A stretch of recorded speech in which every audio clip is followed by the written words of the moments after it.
Hey, welcome to our episode of Chad's Beer Reviews with special guest John from Hops and Brews. What's going on, man? Not much. What's going on with you? It's funny. This is a supermarket beer, and like I know you're out in Oregon, but this is way closer to you than it is to me. From Lagunitas Brewing out of Petaluma, California. Maximus Colossal IPA, 9% ABV. Yeah. They even make a point of saying that it's 60 IBUs on the can, and there's really kind of a long description here, but I hardly ever read the descriptions anymore unless it mentions the hops or malts, you know? Oh yeah. Okay. The sales team is sitting there writing it and be like, how do we sell this to people? Mhm. There's this story behind it, and it's like, oh, there's notes of X, Y, and Z, and just like, Mhm. let me determine that. Yeah.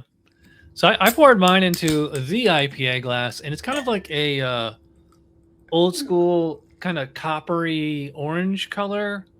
It's got a little bit of a haze to it, but not a ton. Might just be chill haze, you know? Yeah. Yeah. Yours is just streaming.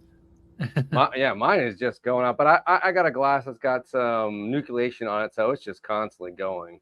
Yeah, I have. It's funny. I have my own Chad's Beer Reviews glass like that too. It's a little nonic, but it's only 12 ounces instead of 16 ounces. Mm. So I've never actually had this beer before. Had some other from Lagunitas, so I'm not entirely sure what we're in for. Oh, I had this beer like constantly. Oh, okay. Well, I sent you some pictures of like how cheap this beer is. It's like, oh yeah, yeah, I have this all the time. yeah. Here in Florida, it's like I think it was like 450, something like that, 469, something like that. Yeah, it's like $3, 309 here. Mm. So What are you What are you getting on aroma? let's see. I get a lot of malt and some hop on the aroma. I get a lot of pine.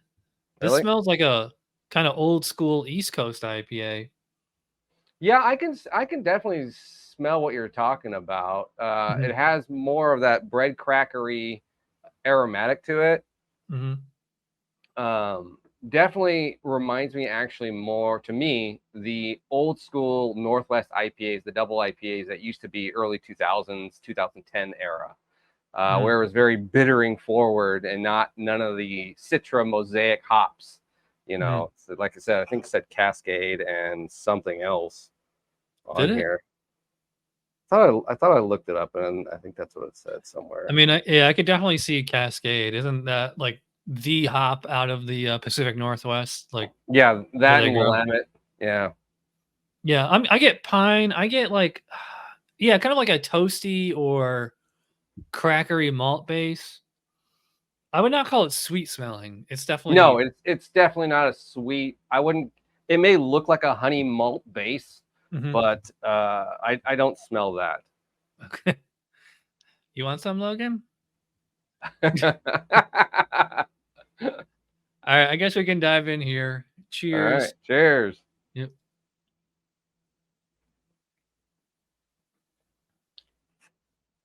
Hmm. Actually, This it's a kind of little takes sweeter me than. back. Yeah, this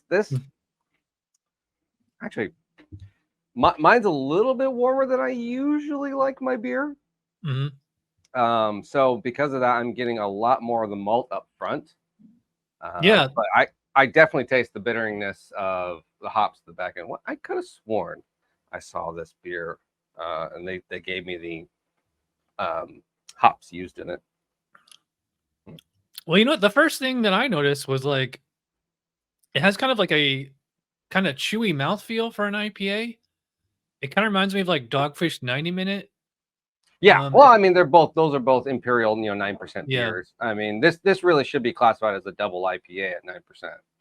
this kind of reminds me like Ruination or what's like I said, Southern Tier Unearthly kind of reminds me of. Yeah, It's Stone did it's a lot actually of big beers like that too. yeah, it's actually kind of rare to get like a piney IPA like anywhere because like everything now is just all tropical or citrus and like you can like this is a West Coast brewery, so you would Yeah, think like grapefruit or pineapple or something like that, but to me this is just like pine. To me it does have like a I get like kind of like an orange juice concentrate in there. Do you get something like that? I get like a citrus sweetness, almost like not orange juice, but you remember the orange candies that are like covered in sugar? Yeah, Like the that, rings. Yeah. that stuff like that. Mhm.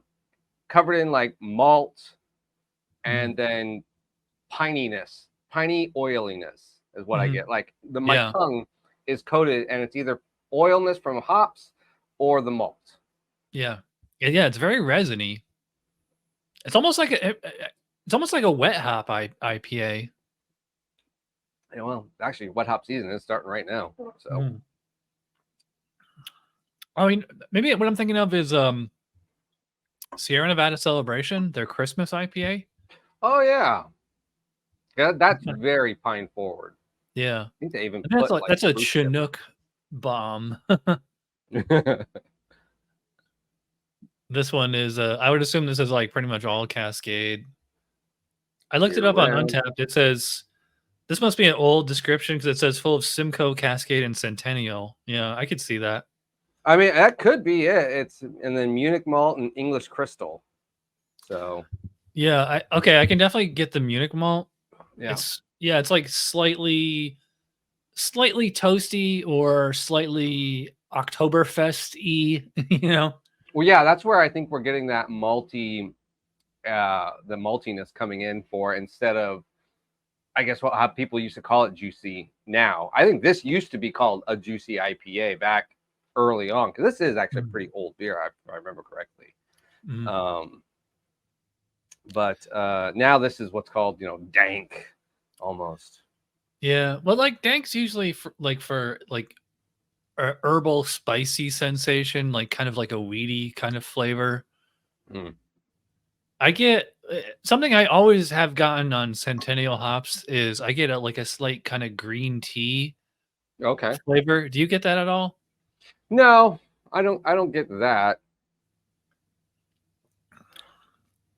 Hmm. Actually, well, I mean, I can kind of see there's definitely an herbalness to this beer, Mhm. and you can just dissect it. What I also do love about beers, doing especially you get the more complexities with the double IPAs because of the higher malt count and the hops and IBUs and the oils, the alpha acids. As it warms up, as it develops, it changes its flavor tones. You get it directly out of the fridge. You're getting that crisp bite, the hoppy aromatics, and Mhm. then as you're sitting here and you're holding your glass and it warms up, that malt comes forward and the bitterness dies down, and then you're kind of double checking yourself of what you thought about the beer was.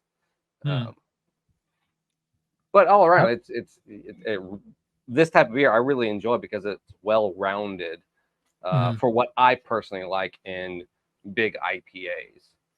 Yeah, they're saying it's 60 IBUs. It seems a little bit more bitter than that to me. It seems like closer to 70 or 80, but well, I mean, it's not like quite as abrasive as some of those old school No, like ruinations and things like that. I like How ruination. would you describe the mouthfeel in here? Because like to me, for even for an IPA, it's like pretty thick, like almost sticky. Yeah, like I was saying earlier, it really sticks to my mouth, my tongue, even afterwards. And I don't know whether it's the malt or Mhm. the hop oils, but what I do like, I call this, it's not, it's like a light chewiness. Mhm. I can almost kind of chew this beer. It's not big and thick like some of the really big thick hazies, because that's something different. This is very malt, has a big thick malt backbone, and I really appreciate um, double IPAs like this. Yeah, I would love to do a side by side. In fact, maybe I will do a side by side of this and Dogfish 90 Minute because they're very similar. You Yeah, know, it's because it's it's very funny. When I went to go buy this today, Mhm. I accidentally grabbed Dogfish 90, and luckily I looked in my basket and was like, "Oh, I grabbed the wrong beer." So that would have been kind of funny.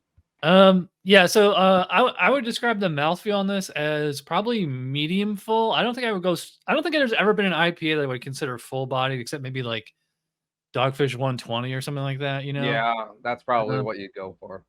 carbonation is probably about moderate.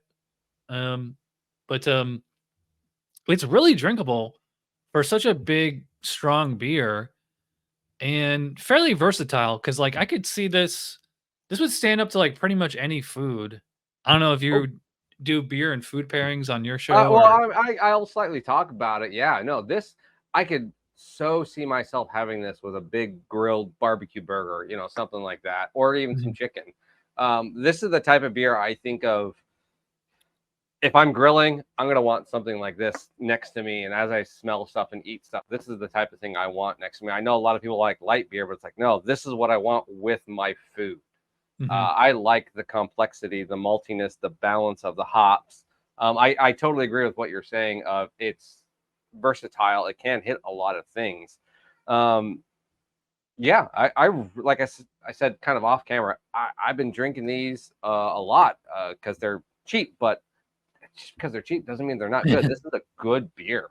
It's a good standard example of a double IPA. This is what I kind of go. I'll talk about this a lot. This is like a flagship. If you're a home brewer, this is the type of stuff you need to know how to brew first before jumping into hazies and sours and saisons and all these other crazy things. Learn how to brew an IPA, a pale ale, and then a double IPA. And this is what your double IPA example should kind of taste like. So I don't know if you do ratings or not, but for me, on a scale of 1 to 10, this is like a 9. I don't think it's a perfect 10, but I think like for a supermarket beer, wow, this is really good. And like I said, this is my first time having it, so I'm pretty impressed. So I will definitely pick this up again. If I were to classify it as a supermarket beer and then use that rating, I would probably give it about an 8, 8.5. And again, to me, it's always what I'm in the mood for.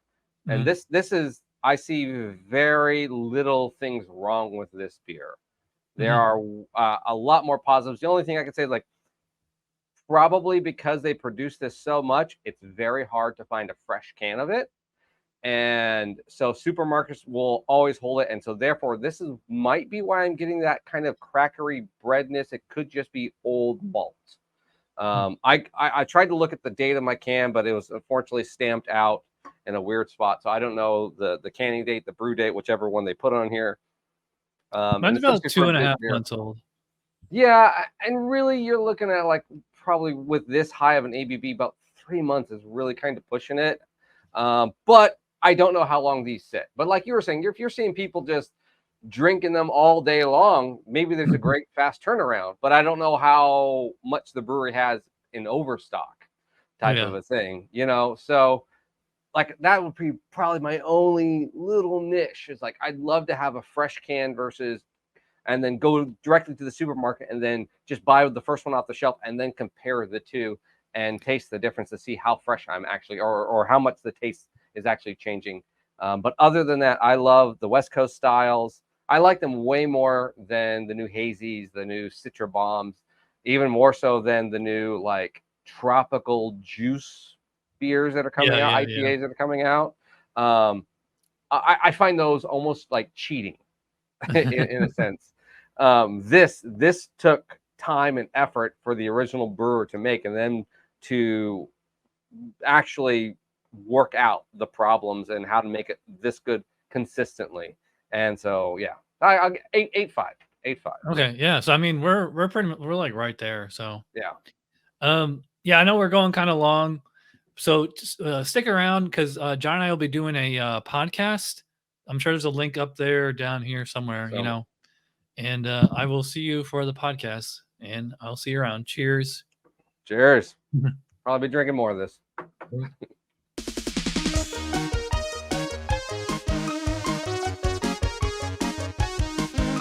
Somebody brewed it. Chad just reviewed it. Thanks for watching Chad's Beer Reviews. Trust me, the next episode will be a lot better.